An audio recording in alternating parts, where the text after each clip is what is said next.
Madam আপনার জন্য আপনার মৃত্যুই স্বীকার ম্যাডাম। না না, মরবো কেন? যারা মারছে তাদেরকে মারতে হবে। ম্যাডাম আমরা আপনার জন্য মৃত্যু স্বীকার আছি ম্যাডাম। না, চিন্তা করুন না, ঠিক আছে, আমি আসতেছি। আচ্ছা আচ্ছা, হ্যালো, জি হ্যালো।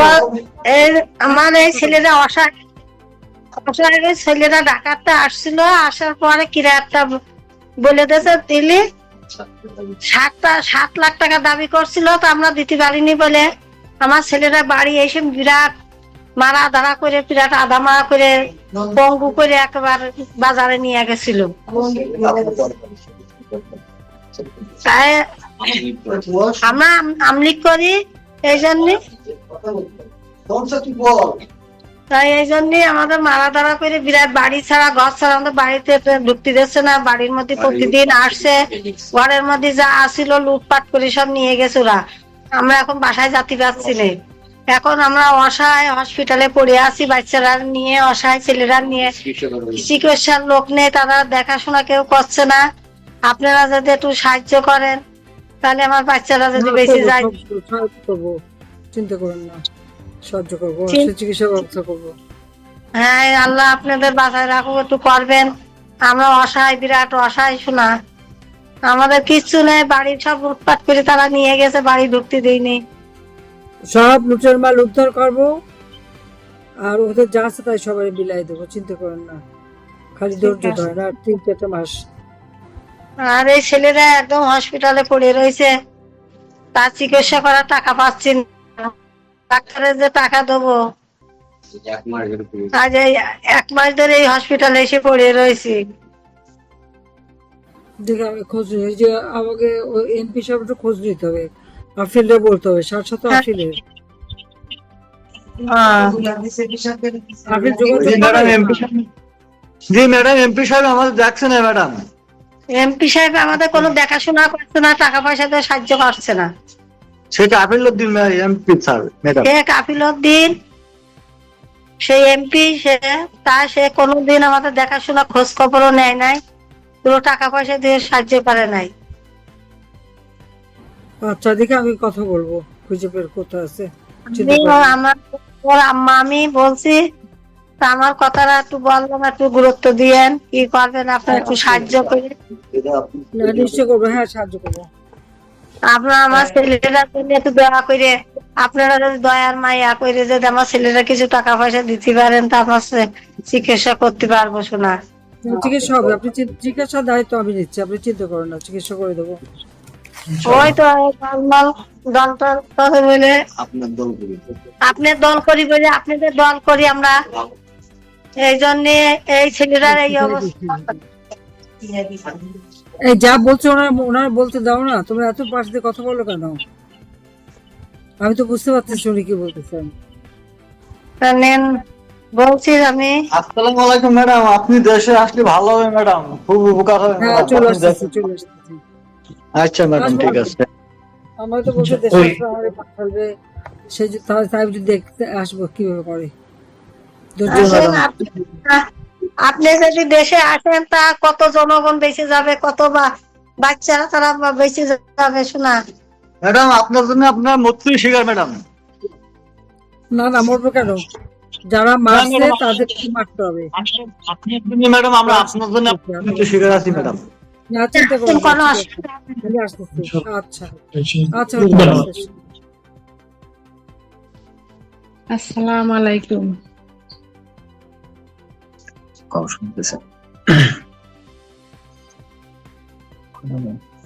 আমার দুঃখের বিষয়, আল্লাহ যা করে আল্লাহ থেকে সবকিছু হয়, মানুষের কথা বলে আশা নেই।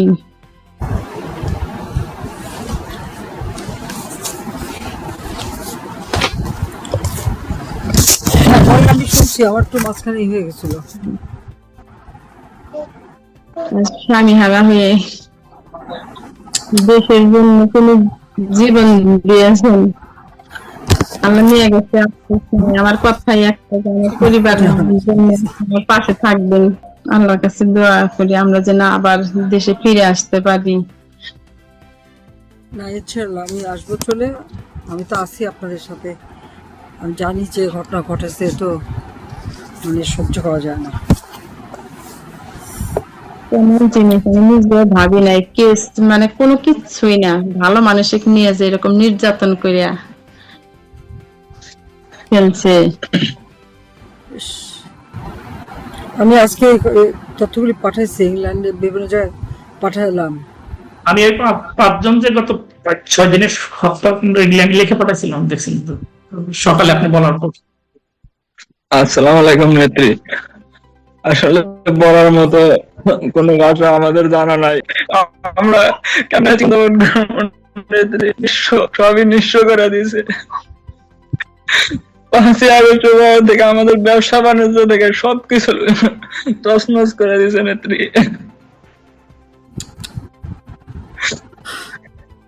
কাজরা ধৈর্য ধরো, কারা করছে তা তো তোমরাও জানো, আমরাও জানি।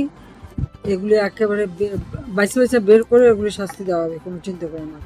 প্রত্যেক দিন এই ঘটনা, প্রতিদিন সারা বাংলাদেশে মানুষের জান না, ওরা মানুষ না। আসি নেত্রী, আমি ইনশাআল্লাহ গ্রামে একটা বিচার আসতে হবে। আমার আমার মা বাপ পরিবারকে দেখতে নেত্রী। তারপর আমরা শতভাগ আপনার উপরে আশাবাদী।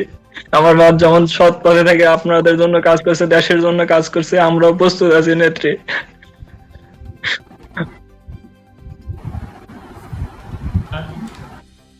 ধন্যবাদ। দেখো, তোমাদের বাবা হয়েছে, আমি যে বাপ মা ভাই সব একসাথে হারাইছিলাম, তারপরে না এই ঘর বাড়ি কিচ্ছু থাকতে পারিনি। আসসালামু আলাইকুম। মাননীয় প্রধানমন্ত্রী, দেশ নেত্রী জননেত্রী শেখ হাসিনা, আমার প্রিয় নেত্রী, বাংলার জনগণের নেত্রী, গণমানুষের নেত্রী। নেত্রী, আপনি যেখানে নাই সেখানে আমাদের থাকার কোনো ভ্যালু নাই নেত্রী। নেত্রী, আপনি বিহীন এই বাংলাদেশ অসাল নেত্রী। নেত্রী, আপনি যাওয়ার পর থেকে নেত্রী বাংলাদেশের আওয়ামী লীগের কোন নেতা কর্মী আজকে সুস্থ নেই নেত্রী। একমাত্র আপনি পারেন নেত্রী, আল্লাহর রহমতে আবার এই বাংলাদেশকে ফিরিয়ে নিতে নেত্রী। আমার বাবা কাজী মুখলেসুর রহমান উপজেলা আওয়ামী লীগের সভাপতি ছিল নেত্রী, তাকে খুব ভালোবাসতো। আমার বাবা মারা যাওয়ার পরে নেত্রী আমার মার নামে 20 লক্ষ টাকা এফডিআর করে দিয়েছিল। সেই টাকা কাজে লাগিয়ে আমি এই ঘরটি করেছিলাম, তার সাথে আরো কিছু টাকা দিয়ে আমি এই ঘরটি করেছিলাম। আমার গ্রামের বাড়ি নদীর গর্ভে চলে গেছে, আমাদের গ্রামের বাড়ি নেই, এটুকুই শুধু থাকার জায়গা ছিল। সেই বাড়িটা এই আলতাফ হোসেন চৌধুরীর নির্দেশে তার ছোট ভাই এবং এই বিএনপির যারা ওই ইউনিয়নের ছিল তারা আমার এই বাড়িটি ভেঙে দিয়েছে। শুধু আলতাফ চৌধুরীর নির্দেশে, নতুবাই কেউ আমার বিল্ডিং এ হাত দিত না নেত্রী। এইটাই হলো বাস্তব কথা। এবং তার স্ত্রী সুরাইয়া চৌধুরী, সে আলতাফ হোসেন চৌধুরীর চেয়েও সিরিয়াস ছিল, সারা রাত্র ঘুমায় নাই আমার বিল্ডিং না ভাঙ্গা পর্যন্ত, লুট করা পর্যন্ত। এই আলতাফ হোসেন চৌধুরীর স্ত্রী সুরাই চৌধুরী সেদিন রাত্রে সারা রাত্র সজাগ ছিল, আর ওদেরকে গালাগালি করছে কেন এখনো বিল্ডিং এ ভেঙ্গে আগুন দেওয়া হয় না। এই নেত্রী, আমি নেত্রী এই 5 আগস্টের পরে 6 মাস জেলে ছিলাম। বা 13 তারিখ, এপ্রিলের 13 তারিখ আমি জেলখানায় ঢুকি। আবার সেপ্টেম্বরের 12 তারিখ আমি জেলখানা থেকে বের হই নেত্রী। তারপরেও আমি এলাকায় যেতে পারি নাই। আমাকে বরিশালে ডিবি দিয়ে খোঁজে, আমাকে ঢাকায় খোঁজে। আমি এখন কথা বলতেছি আমার জামাইয়ের বাসায় বসে। আমার কোনো থাকার জায়গা নাই, কোথাও যে আমি একটা পা দেবো তার জায়গা নাই নেত্রী, আমার কোনো নিরাপত্তা নাই। এই আলতাফ হোসেন চৌধুরী এখন আমাকে খোঁজে আমি কোথায় আছি। নেত্রী, উপরে আল্লাহ, আপনি আছেন, আপনি ইনশাল্লাহ পারবেন এই বাংলার গরিব দুঃখী মেহনতি মানুষ যারা নির্যাতিত সকলকে রক্ষা করতে। ইনশাল্লাহ আল্লাহর রহমতে আপনি পারবেন নেত্রী, এর বিকল্প কিছু নাই নেত্রী।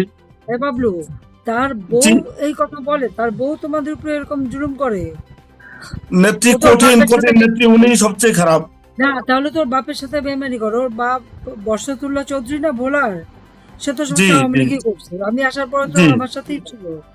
এই জি। আমার সাথে কেন আমার মিটিং এ প্রিসাইড করলো সেই জন্য এই মেয়ে আর আলতাফ চৌধুরী তার জি তাকে মানা করছিল, সেই জন্য সে কিন্তু ওই মেয়ের বাড়িতে যেতই না। জি মেয়ের বাড়িতে যাওয়া বন্ধ করে দিছিল, মেয়ের মুখ দেখা বন্ধ করে দিছিল। জি আমি নেত্রী বলছিল বঙ্গবন্ধু মেয়েকে এরকম ভাবে তোমরা বলো, তোমাদের সাথে আমার কোনো সম্পর্ক নাই। আর তার মেয়ে এই অসভ্যতা করে। জি নেত্রী আর উনি তোমার সত্যি বাবা খারাপ নেত্রী। অত্যাচার করছে। 2000 তো একে তো থাকতেও পারে নাই। ঢাকায় লালবাগে তাকে রাখার ব্যবস্থা করছিলাম তোমার বাবার মোকলেশ সাহেবের, আমাদের হাজি সেলিমের বাসায় রেখে দিচ্ছিলাম, সেটা জি টাকা দিচ্ছিল। আপনি হাজি সেলিমের বাসায় রেখে দিয়েছিলেন। 2001 সালে আমার কোপানের পরে আপনি পঙ্গু হাসপাতালে আমার চিকিৎসা করিয়েছিলেন নেত্রী। আমার তোমরা হাত পা করলে ওরা কি? কেটে ওরা দিয়েছিল। এরকম করছে, ওদের বাড়িঘর নাই? আলতাফ চৌধুরী কোনো বাড়িঘর বানাইছে? যে আছে তো নেত্রী, আপনি যেরকম দয়ালু আমরাও সেইভাবে না, দয়ালু আর ছিলাম। দয়ালু হওয়া যাবে না, আর দয়ালু হবে না, আর না। জি আমি সব জি দয়ালু নেত্রী করে দিচ্ছি। জি আমার নেত্রী নেতা কর্মীদের ইনশাআল্লাহ। গায়ে যে হাত দিছে, ওই যে কোরআন শরীফ বলছে না সমানে সমান, জি হাতের জি মধ্যে হাত, চোখের মধ্যে চোখ, ওইটা অনুসরণ করবো, ভুলে যেও না। জি নেত্রী এই যে এবার সব কিন্তু আর ছাড়াছাড়ি নাই। এবার জি ওই আলতাফ চৌধুরী করছি, ছাড়াছাড়ি নাই। ঠিক আছে? ইনশাআল্লাহ নেত্রী, আপনার কথা আমরা অক্ষরে অক্ষরে পালন করবো নেত্রী। এক- জীবন দিয়ে হলো ইনশাআল্লাহ আপনার কথা ইনশাআল্লাহ পালন করবো আপনি নেত্রী। বুঝবেন আমার করে।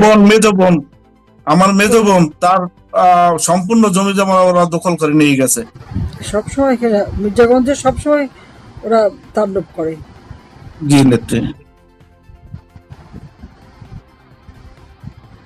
জি নেত্রী, আমার 3টা মেয়ে নেত্রী। আমার 3 মেয়ে, বড় মেয়ে পাসপোর্ট অফিসে তার জামাই চাকরি করে, মেজো মেয়ে পরে আমরা এখন ওই সে নেদারল্যান্ড পাঠাইতে আছি, আগামী মাসের 10 তারিখ যাবে নেত্রী। আমার ওই মেয়েটা আপনার সাথে কথা বলবে নেত্রী। বলো। আসসালামু আলাইকুম। ওয়ালাইকুম আসসালাম। কেমন আছো তুমি? আলহামদুলিল্লাহ ভালো। আমাদের মানে আমি শুধু আপনাকে আমাদের যে ভিতরে যে মানে কি বলবো, আপনি তো জানেনই, চিনেনি। এত বছর ছিল আমার দাদা বাবা কখনোই কোনো জমি জমা বলেন অর্থ সম্পদ কিচ্ছু করেনি। আপনার দেওয়া কিছু টাকা দিয়ে আমার বাবা নদী ভাঙনে আমাদের ঘর ভেঙে গেছে, এর জন্য আমরা ওইখানে ঘর উঠিয়েছিলাম, সেই ঘর ভেঙে তছনছ করে দিছে। দিন আসবে আর এবার ওই ছাড়াছাড়ি নাই। ওই 2001-এর পরে কেউ কিছু বলেনি, ওদেরকে বলা হয় না, এটা ভুল হয়ে গেছে। এবার আর ওই সমস্যা ছাড়বো না। না আমার আর 2-3টা মাস চিন্তা করো না, আর 2-3টা মাস, তারপর দেখো কি করে। আমাদের কথা হচ্ছে এই যুগে সেই দেশে থেকে যদি বিচারই না পাই, কোন একটা পুলিশই আমাদের সাহায্য করছে না। না, মানে এখন মামলা পর্যন্ত নিচ্ছে না, আমরা মামলা দিতে চাচ্ছি, তারা মামলা নিচ্ছে না। আমরা তো বিচার পাবো, আমাদের কিচ্ছু নেই, কিচ্ছু নেই। আমার ছোট একটা বোন, ওর সবকিছু মানে ওর জামা কাপড় সবকিছুই ওখানে ছিল। আমাদের মানে একটা সংসারে যা থাকে সব ওরা লুটপাট করে নিয়ে গেছে এবং ভেঙে চুরে ফেলছে, এবং তাদের কথা তাদের কেউ কিছুই করতে পারবে না, এমন একটা অবস্থা। এবং আমরা তাদের বিরুদ্ধে যে মামলা দেব, সেই থানায় ওসি মামলা পর্যন্ত নিচ্ছে না। এখানে কোনো বিচারও নাই, আইনও নাই, আদালতও নাই। ধৈর্য ধরো, দিন আসবে। শোনো বাবু, ধৈর্য ধরো, দিন আসবে। আর ওই তো বললাম তো যে আলতাফ চৌধুরী আর তার মেয়ে তো বাপের সাথেই বেইমানি করলো, আর আলতাফ চৌধুরী তো আছেই। কাজে ওই আমার জন্য ওই যে আমাকে আত্মীয় করে লাভ দিয়ে সেটা পরে খেয়াল রেখো, আমার কোনো আত্মীয় নাই। ঠিক আছে? আচ্ছা, ভালো থেকো। আবার বাড়ি ঘর হবে, সব করে দেবো, চিন্তা করো না। ইনশাআল্লাহ নেত্রী, আসসালামু আলাইকুম। খুব অত্যাচার, ধন্যবাদ। ওদের উপরে কি অত্যাচার করছে আমি তো জানি। 2001-এর পরে আসসালামু আলাইকুম।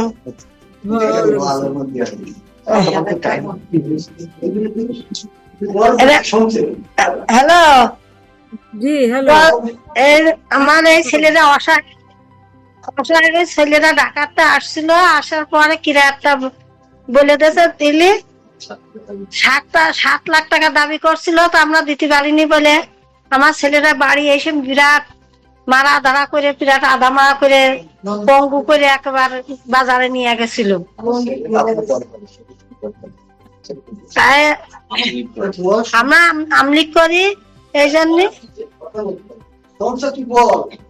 তাই এই জন্য আমাদের মারা ধরা করে বিরাট বাড়ি ছাড়া ঘর ছাড়া আমাদের বাড়িতে ঢুকতে দিচ্ছে না। বাড়ির মধ্যে প্রতিদিন আসছে, ঘরের মধ্যে যা আসছিল লুটপাট করে সব নিয়ে গেছে ওরা। আমরা এখন বাসায় যেতে পারছি না। এখন আমরা অসহায় হসপিটালে পড়ে আছি, বাচ্চারা নিয়ে অসহায় ছেলেরা নিয়ে, চিকিৎসার লোক নেই, তারা দেখাশোনা কেউ করছে না।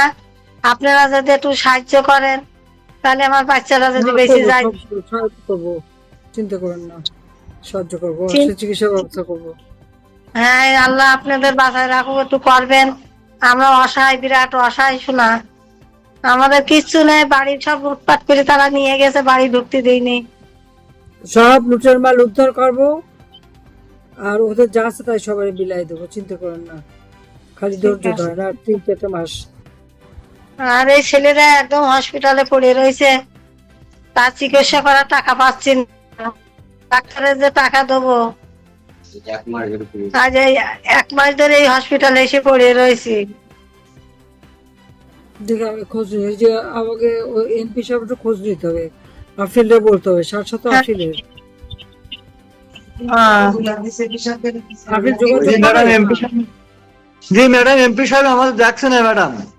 এমপি সাহেব আমাদের কোনো দেখাশোনা করছে না, টাকা পয়সা দিয়ে সাহায্য করছে না। সেটা আপিলউদ্দিন এমপি স্যার ম্যাডাম। সে কাফিলউদ্দিন, সেই এমপি, সে কোনোদিন আমাদের দেখাশোনা খোঁজ খবরও নেয় নাই, পুরো টাকা পয়সা দিয়ে সাহায্য করে নাই। আচ্ছা, দেখে আমি কথা বলবো, খুঁজে বের করতে আছে। ওর আম্মা আমি বলছি, তা আমার কথাটা একটু বললাম, একটু গুরুত্ব দিয়েন, কি করবেন আপনার একটু সাহায্য করে। নিশ্চয় করবো, হ্যাঁ সাহায্য করবো। আপনারা আমার ছেলেরা জন্য একটু দয়া করে, আপনারা যদি দয়ার মায়া করে যদি আমার ছেলেরা কিছু টাকা পয়সা দিতে পারেন, তা আমার চিকিৎসা করতে পারবো শোনা। চিকিৎসা হবে, আপনি চিকিৎসার দায়িত্ব আমি নিচ্ছি, আপনি চিন্তা করেন না, চিকিৎসা করে দেবো। ওই তো দল বলে আপনার দল করি বলে, আপনাদের দল করি আমরা, এই জন্য এই ছেলেরা এই অবস্থা। এই যা বলছে ওনারা বলতে দাও না, তোমরা এত পাশ দিয়ে কথা বলো কেন? আমি তো বুঝতে পারতেছি উনি কি বলতেছেন। নেন বলছি আমি। আসসালামু আলাইকুম ম্যাডাম, আপনি দেশে আসলে ভালো হবে ম্যাডাম, খুব উপকার হবে। হ্যাঁ, চলে আসতেছি। আচ্ছা ম্যাডাম, ঠিক আছে। আমরা তো বলতে দেশে আমাদের পাঠাবে, সেই তাই যদি দেখতে আসবো কিভাবে করে। আপনি যদি দেশে আসেন, তা কত জনগণ বেঁচে যাবে, কত বাচ্চারা তারা বেঁচে যাবে শোনা। ম্যাডাম আপনার জন্য আপনার মৃত্যু শিকার ম্যাডাম। না না, মরবো কেন? যারা মারছে তাদেরকে মারতে হবে। ম্যাডাম আমরা আপনার জন্য মৃত্যু শিকার আছি ম্যাডাম। না, চিন্তা করো না, আসতেছি। আচ্ছা আচ্ছা। তো আজকে এই পর্যন্তই, কিন্তু প্রশ্নগুলো এখানেই শেষ নয়। এই দেশ, এই রাজনীতি, এটা আমাদের সবার। আপনি, আমি, আমরা সবাই মিলে গড়ে তুলব সচেতনতার একটা মঞ্চ। আপনার ভাবনা, আপনার চিন্তা এবং আপনার মতামত আমাদের দরকার। তাই কমেন্টে লিখে জানান এই মুহূর্তে আপনি কি ভাবছেন এবং আপনি কোন দিকে তাকাচ্ছেন। রিপাবলিক অ্যান্ড পলিটিক্স কেবল খবর বা বক্তব্যের জায়গা নয়, এটা একটা ভিন্ন মতের প্ল্যাটফর্ম। এখানে প্রশ্ন করার সাহস আছে, সত্যের পেছনে ছুটে চলার স্পর্ধা আছে। চ্যানেলটি ভালো লাগলে অবশ্যই সাবস্ক্রাইব করে পাশে থাকুন, কারণ একটা ক্লিকেই হতে পারে হাজারো অন্ধকার ভেদ করে আলো খোঁজা শুরু। ফিরছি পরের পর্বে আরও খোলামেলা বিশ্লেষণ নিয়ে। সে পর্যন্ত সবাই ভালো থাকুন, সুস্থ থাকুন। আল্লাহ হাফেজ।